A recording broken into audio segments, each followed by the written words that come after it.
इसलिए कोई आदमी कितना ही बड़ा क्यों ना हो, अपने माँ बाप के लिए तो वो छोटा ही होता है। वो तो तू कह करके ही पुकारेंगे,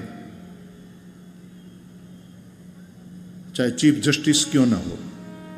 लेकिन उनकी मां, बेटे तुम बहुत लेट आते हो, समय से आओ, खाना खाओ, अपने शरीर का ध्यान रखो। मां कभी डांटती है, पिता कभी डांटते हैं। ये तूने ये क्या पागलपन करके रखा है, अपना क्या हाल बना के रखा है। वात्सल्य, उसमें महात्म्य ज्ञान बाधक होता है, डिस्टर्ब करता है। बाधक होता है मतलब डिस्टर्ब करता है। दूसरा सख्य, अब सखा वाला भाव हो उसमें महात्म्य ज्ञान, तो फिर संकोच बनेगा कि यार ये तो इतना बड़ा आदमी है, बड़ा साहब बन गया, सर हमारा इतना काम। तो वो कहेंगे अरे यार तू तो सर मत बोल, मैं तो तेरा मित्र हूं, मैं कलेक्टर बन गया हूं तो क्या। जो एकदम नजदीक वाले मित्र है, ठीक है ये बहुत बड़ा साहब बन गए हैं, लेकिन अपना तो मित्र है ना, यार है।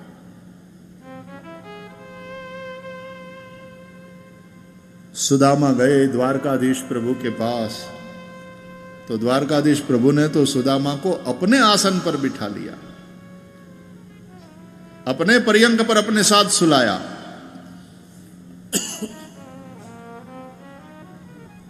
नहीं तो राजा महाराजा और ऊंचे पद पर लोग जो हैं प्रतिष्ठित, उनके साथ एक मर्यादापूर्ण व्यवहार अपेक्षित होता है, एक प्रोटोकॉल होता है।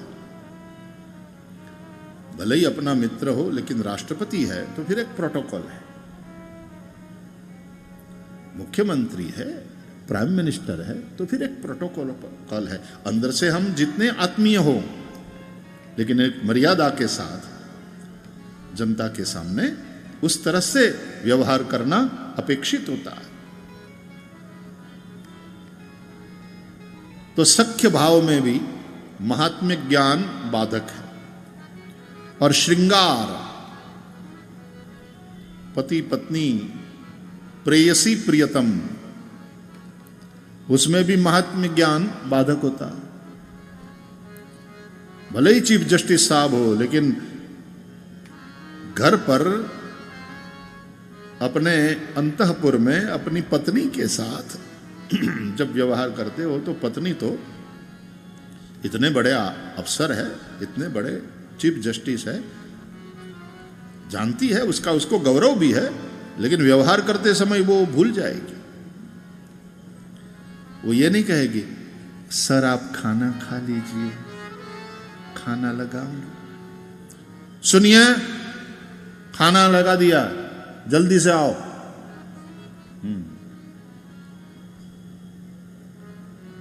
घर की महारानी तो वही है, जी जी जी आता हूं। 2 बार बुलाया, 3 बार बुलाया और फिर तुरंत अंदर, ये क्या है जी जी जी आता हूं, आधे घंटे से छोड़िए ये सब, चलिए आइए पहले खाना खा लीजिए।